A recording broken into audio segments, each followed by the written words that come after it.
그걸 감정으로 그렇게 아니 지겨울 쓰면 또 공부면 어때? 뭐 1, 2년 살다 죽을 거냐고. 참, 미련한 인생이야. 사람이 자기 하고 싶은 게 있다 보면 또 안 보이기도 하지 그렇게. 저도 옆에서 그렇게 얘기했으면 좀 생각을 좀 할 줄 알 텐데. 거기 가가지고는 엄청 바쁘게 생겼어. 정신이 회사가지고 걔 이거저거. 그래도 엄청 싸우겠지 또. 많이 싸우겠지. 같은 그 일하는 게 쉽지는 않아.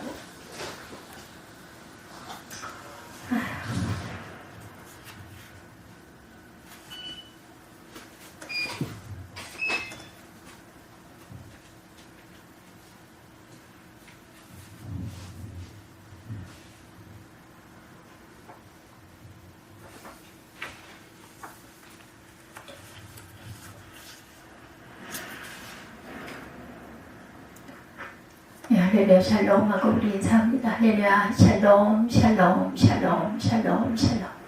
하나님 사랑합니다. 여러분 주 안에서 사랑합니다. 예, 우리 열왕기상 14장 말씀 1절에서 31절까지 내용을 가지고 거울과 경계 이런 제목으로 함께 노래를 나눕니다.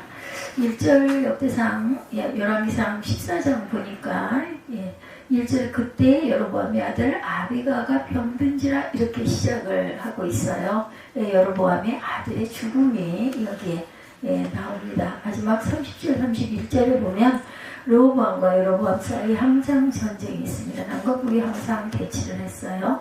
르호보암이 그의 조상들과 함께 자니 그의 조상들과 함께 다윗성에 장사되니라. 그의 어머니의 이름은 나아마요. 암몬 사람이더라. 그의 아들 아비암이 대신하여 왕이 되니라. 르호보암의 죽음이 여기 열왕기상 14장에는 르호보암의 죽음으로 끝납니다. 어리석은 사람들의 이야기 하나님께서는 왜 성경에 기록되어 있을까요? 여러분들 여로보암을 비롯한 이스라엘의 역대 왕들이 취한 멸망으로 향하여 가는 그 행동들을 성경은 그대로 기록해놨어요. 그 이유가 있겠죠. 바울사도를 통해 우리에게 주신 말씀 가운데 분명한 이유가 설명되어집니다. 고린도전서 10장 11절에 보니 저희에게 당한 이런 일이 거울이 되고 또한 말세를 만난 우리의 경계로 기록하였느니라 이렇게 말씀하고 있습니다.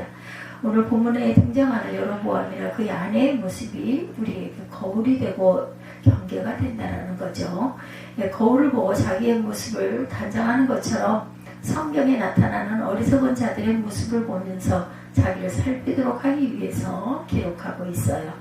동시에 여로보암과 그의 아내가 당하는 결과를 보면서 우리의 경계 곧 경고가 된다는 거죠.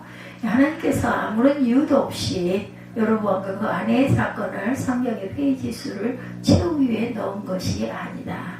이 여로보암과 그 아내의 사건을 통해 먼저 거울이 되는 것을 하나님은 기뻐하셨던 거죠. 여로보암이 잘못을 보면서 자신을 돌아보고 자신을 단정하지 않으면 그것은 거울에서 경계 곧 경고를 받게 되죠. 다시 말해서 여로보암과 같이 망하는 길로 갈 수밖에 없다는 거죠. 성경으로 하여금 경고가 아니라 거울이 되게 하는 사람이 복된 사람입니다. 같은 성경이 어떤 사람에게는 경고가 될 수 있다는 것을 우리가 기억해야 한다는 것. 예를 들면 어떤 성도는 성경을 읽어가면서 늘 자기를 되돌아보고 돌아보면서 영적인 단장을 합니다. 그런데 어떤 사람은 성경을 읽으면서 단순히 성경 지식만 늘려가는 사람들이 있어요. 성경 지식만 늘려가는 사람에게 나타나는 특징은 남을 정죄하는 것에 익숙하다는 것입니다. 그런 사람은 지식으로 축적한 그 성경 자체가 이미 경고가 된 것이죠. 성경에 나타나는 인물들이 그들의 삶에서 만나는 사건이나 문제들은 가끔 특수한 경우에 대부분 우리의 삶에서 일어날 수 있는 일들, 가끔은 특수한 경우가 있지만 그러게 우리의 거울이 되고 경계가 될 수 있다. 이스라엘 백성들이 고기가 먹고 싶어 일어났던 문제들이나 목이 말라서 아우성치던 문제들 뿐만 아니라 사고랑 때 일어난 그런 전쟁의 문제도 오늘날 우리들이 체험할 수 있는 실제적인 문제라는 것. 특별히 오늘 본문에 나타나는 여로보암의 문제는 우리의 삶에서 아주 자주 일어날 수 있는 문제 중에 하나입니다. 1절에 보면 그때 여로보암의 아들 아비야가 병든지라 이렇게 기록되어 있어요. 아주 평범한 문제죠. 가족들 중에 한 사람이 병이 드는 것은 인생을 살아가면서 누구나 만날 수 있는 문제예요. 그러므로 이 여로보암이 만난 문제는 우리에게 거울이 될 수도 있고 경계가 될 수도 있다는 것. 물론 이 모든 병이 본문에 등장하는 아비야와 똑같은 상황이라고 말씀드리는 것은 아닙니다. 그렇지만 좀 더 경건한 성도라면 아주 간단한 병이 들었을 때라도 자기 자신을 한번 돌아보는 기회로 삼아야 되겠어요. 왜냐하면 우리 인간은 언제나 범죄하기 쉬운 존재들이기 때문이죠. 여로보암은 어쩌면 자신이 우상 숭배의 죄를 계속 행하면서도 그 아들 아비야를 바라보면서 흐뭇해했을 수도 있습니다. 본문에 병에 걸린 아비야는 13절 마지막 부분에서 볼 수 있듯이 괜찮은 아들이었어요. 이는 여로보암의 그 집 가운데 저가 이스라엘 하나님 야훼를 향하여 선한 뜻을 품었기 때문이라는 것입니다. 여로보암의 집 가족 중에 하나님께 대해서 선한 뜻을 품고 살았던 아들이 병이 들었어요. 비록 여로보암과 그 아내가 하나님께 우상 숭배의 죄를 범했을지라도 하나님께 선한 뜻을 가지고 살아가는 아들이기에 기뻐했을 것인데, 어느 집을 우리가 신방에 보면은 부부가 자신들이 최근에 교회를 잘 나오지 않지만 아들이 열심히 신앙생활하는 모습을 자랑스럽게 말하는 그러한 경우들이 있습니다. 본인은 잘못 살아도 자녀들이 바로 신앙생활할 때 자녀가 자랑거리가 되는 거죠. 여로보암도 아마 같은 심정이었을 것입니다. 여로보암 가문에 아비야만 하나님께 선한 뜻을 품고 있었으니까 그렇죠. 근데 그 아들이 병이 들어버렸어요. 사랑하는 자녀가 아플 때 부모, 특히 엄마가 그 자녀의 곁에 떠나고 싶지가 않죠. 아주 안타깝죠. 여기 여로보암은 그 아내에게 일어나 가라 이렇게 이야기합니다. 아이 곁에 있지 말고 일어나서 변장을 하고 선지자를 찾아가라 하는 이야기죠. 여로보암은 사랑하는 아들 아비야가 병이 들자 선지자를 생각하게 됩니다. 과거에 자기에게 아히야 선지자가 이스라엘 10지파의 왕이 될 것을 예언했던 것이 생각난 거죠. 그래서 아내에게 일어나 가라 이렇게 말합니다. 하나님의 사람에게 가면 뭔가 좋은 일이 있을 것이다 라는 생각이 들었던 거죠. 의지하는 마음이 생겼을 거예요. 근데 그런 여로보암의 아내라는 것을 모르도록 변장을 하고 가라. 여로보암이 아내로 하여금 변장을 하도록 한 이유는 선지자 아히야가 나이로 인하여 눈이 어두워 보이지 못하는 상태였기 때문입니다. 그리고 변장해서 보내는 이유는 단순히 그 아이가 어떻게 될 것인지 알고자 하는 것이 그 선지자에게 아내를 보내는 이유였어요. 선지자 아히야를 기억해낼 정도라면 사랑하는 아들이 병이 든 상태에서 자기의 잘못을 돌이키고 우상을 제거하는 것이 오히려 정상적이었을 것인데, 기껏 여로보암이 생각한 것은 육신의 눈이 어두운 선지자를 속이고라도 아들의 장래를 묻는 것이 고작이었던 것. 안타깝죠. 이것이 우리의 거울입니다. 우리에게 주는 경고가 되기도 하죠. 정말 중요한 문제를 뒤로 숨겨둔 채 당장 당면한 문제만 어떻게 되는가 관심을 갖는 것이 우리의 모습에서 발견되어지는 것은 아닌가 하는 생각이 듭니다. 여로보암은 사람을 속일 수 있지만 하나님을 속일 수는 없었어요. 근데 우리의 삶에서 꼭 그런 모습이 얼마나 많이 발견되고 있는가 말이죠. 눈에 보이는 사람만 무서워서 속여보려고 하고 정작 두려워해야 할 하나님은 생각조차 하지 않는 그런 모습이 여로보암의 모습만이 아니라 우리의 모습이라는 것. 하나님께서 선지자 아히야에게 상황을 설명해 주셨기 때문에 결국 여로보암의 아내는 선지자를 속이려다가 망신만 당하고 맙니다.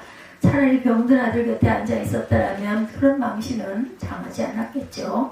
남편이 일어나 가라고 하는 말을 듣고 선지자를 속이고 하나님을 속이려던 여로보암의 아내는 한 나라의 왕비로서 망신만 당하고 맙니다. 죄를 짓는 자의 말을 듣고 일어나 움직이는 자들에게 아주 좋은 거울이고 경계라는 것. 남편과 아내가 같이 선지자를 속이고자 했던 것은 우리에게 좋은 거울과 경계가 됩니다. 신약 성경에 아나니아와 삽비라 부부 이야기 여러분들 아시죠? 여로보암의 아내의 일을 거울로 삼고 경계로 삼았었더라면 사도 베드로 앞에 와서 부부가 속이는 일을 저지르지 않고 그렇게 죽지는 않았겠죠. 비록 남편이나 아내라 할지라도 하나님 뜻을 거역하는 일에는 결코 같이 따라가서는 안 된다는 것에 대한 좋은 거울이고 경계이기도 하다. 우리가 하나님의 뜻을 거역하고 가는 길을 보면 여로보암의 아내와 같을 때가 종종 일어납니다. 남편이 일어나 가라 이렇게 말하죠. 남편이 죄를 짓는 길로 가라고 할 때 일어나 가는 것은 망신을 당하는 길이고 같이 망하는 길이라는 것. 사탄은 우리의 가까운 사람들을 통해서 잘못된 길로 가도록 지시하기를 좋아합니다. 여로보암의 아내가 일어나서 간 것을 우리의 좋은 거울로 삼아야 합니다. 죄를 짓는 자의 말을 듣고 따라 움직이는 것이 어떤 결과가 없는 것인지 우리에게 거울로 보여준다라는 것. 바리새인과 서기관들의 말을 듣고 선생님을 팔았던 가룟 유다의 경우도 마찬가지죠. 빌라도는 죄를 짓고 있던 유대인들의 말을 듣고 예수님을 십자가에 내어줍니다.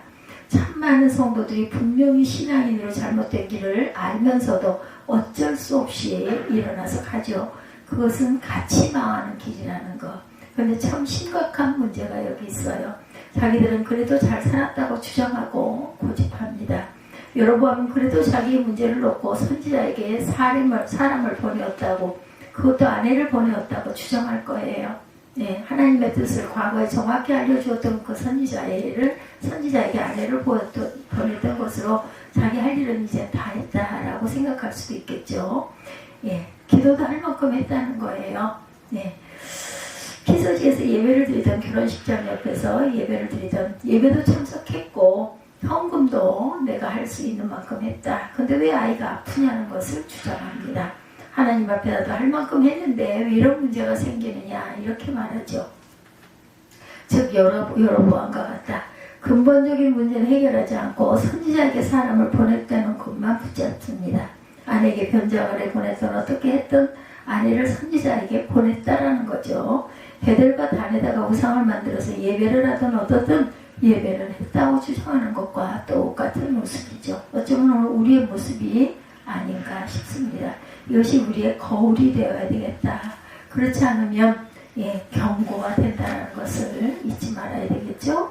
여로보암의 말을 따라서 선지자 아이야를 속이고 질문을 하려고 왔던 여로보암의 아내는 다시 선지자 아이야로부터 명령을 받고 여로보암에게 돌아갑니다. 7절에 보면 아이야가 다시 여로보암의 아내에게 가라고 말해요. 12절에도 보면 여로보암의 아내에게 선지자 아이야가 일어나 가라 말합니다. 이제는 반대로 하나님의 명령을 가지고 여로보암에게 갑니다. 그것은 멸망에 대한 선언이었어요. 아주 무서운 파멸에 대한 예언을 받아가지고 돌아가죠. 여로보암의 집을 맑게 쓸어버리시겠다는 무서운 경고였습니다. 우리들 중에 아무도 이 부분을 읽어가면서 여로보암이나 아내를 편들어줄 사람은 아마 없을 겁니다. 하나님은 그래도 여로보암이나 그 아내가 선지자가 오라고 하기도 전에 먼저 선지자를 찾아왔는데 좀 봐주시지 이렇게 생각할 사람은 없다는 거죠. 오히려 사람들은 성경을 읽혀 내려가다가 이 부분에 와서 본문을 대하면서 여로보암의 부부는 참 어리석은 부부였다고 생각을 할 거예요. 외아들 아비야가 병이 들었을 때 여로보암은 하나님께 회개하는 것을 놓쳤느냐 하는 이야기들을 합니다.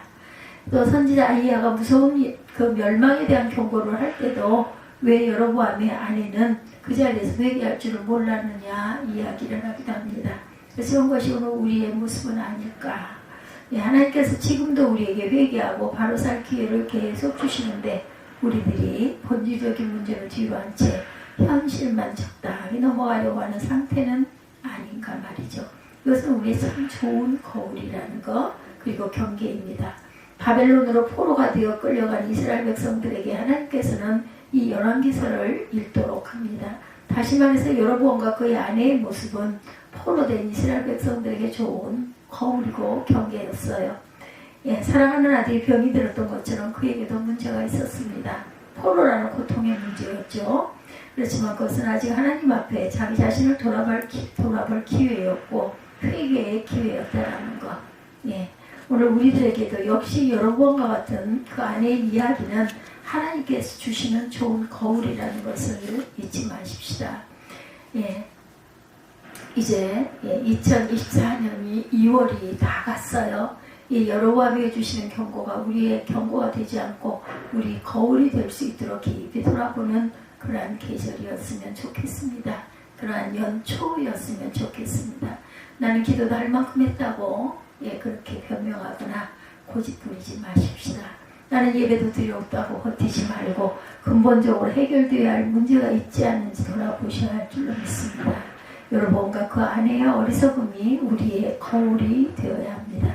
거울을 통해 자기 얼굴에 시커멓게 묻어있는 것을 본 사람이 거울을 봤으니 되었다. 거기서 끝내면 정말 어리석죠. 깨끗이 닦아야죠. 여러분 그 베델것 안에 세운 우상을 없애버리는 것이 반드시 필요한 일이었다면 여러분은 무엇을 해야 하는 것이었을까요? 하나님께서는 여로보암이 돌이키도록 하시기 위해서 우리가 살펴보았던 것처럼 한 젊은 선지자도 보내주셨죠. 그리고 오늘 본문에서 볼 수 있듯이 그의 사랑하는 아들이 병이 들게도 하셨어요. 잠언 3장 11, 2절에 내 아들이 야훼의 경계를 경히 여기지 말라. 그 꾸지람을 싫어하지 말라. 대저 야훼께서 사랑하는 자를 징계하시기를 마치 아비가 기뻐하는 아들을 징계함 같이 하시니라. 아직 꾸지람하실 때는 기회를 주신다라는 거죠. 아직 경계로 그칠 때는 기회를 주신다라는 것. 여로보암과 그 안에 당한 일이 우리의 거울이 되기를 소망합니다. 최후의 경고가 되지 않기를 주님의 이름으로 축복합니다. 기도하시겠습니다.